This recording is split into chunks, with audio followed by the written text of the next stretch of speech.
नमस्कार, मैं हूं संजीव कुमार और आप देख रहे हैं एसएम न्यूज़ लाइव। और इस वक्त मैं कोरिया जिले के गुरु घासीदास राष्ट्रीय उद्यान के संचालक कार्यालय पर खड़ा हूं और आपको बता दूं कि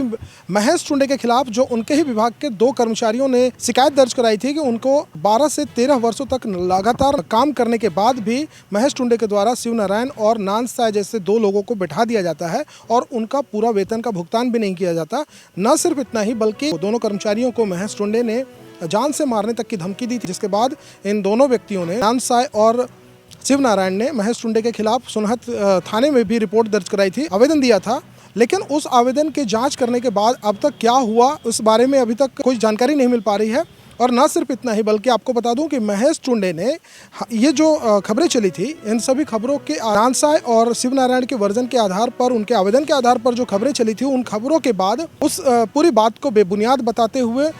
पत्रकारों को नोटिस भेज रहे हैं और कह रहे हैं कि वो नोटिस वो अपने खबरों का खंडन छापें और खबरों का खंडन चलाएं और उसे लगातार 3 दिनों तक प्रसारित करने की बात कर रहे हैं। अब समझ में नहीं आ रहा है कि आखिर खबरों का खंडन करने की बात महेश टुंडे कहेंगे या वो उनके वकील कहेंगे तो खबरों का खंडन छपेगा। एक बहुत बड़ा सवाल खड़ा हो गया है कि अगर महेश टुंडे सही थे तो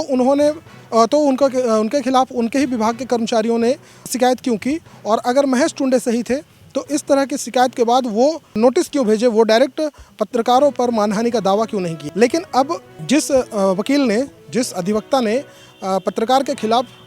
नोटिस जारी किया है, नोटिस लिख करके और उनको भेजा है, मैं उस अधिवक्ता से कहना चाहूँगा कि वकील साहब, अगर आप सच्चे हैं और अच्छे हैं तो उन लोगों के फेवर में खड़े होइए जो लोग शिकायत कर रहे हैं, न कि इनके फेवर में खड़े होइए जिनके खिलाफ शिकायत हुई है। क्योंकि आपको एक नोटिस के बदले में 500 से 1000 रुपये मिले होंगे, हो सकता है 2000 मिले होंगे, आपको मैं उससे ज़्यादा पैसे दूंगा और आप शिव नारायण और नान साय के फेवर में नोटिस भेजिए महेश टुंडे को, ताकि उन्हें उनका अधिकार, उनका हक मिल सके। आज मैं आपको बता दूं कि गुरु घासीदास राष्ट्रीय उद्यान के संचालक से जब हमने बात की तो उन्होंने कैमरे पर बात करने से इनकार कर दिया, क्योंकि उनका कहना है कि अभी हम इस मामले को जाँच में रखे हैं और जाँच का रिपोर्ट अगले 10 दिन के बाद में वो हमको हमारे साथ मीडिया के साथ साझा करने की बात कर रहे थे और देखने वाली बात होगी कि रिपोर्ट में क्या निकल कर सामने आता है। लेकिन सवाल अब ये उठता है कि अगर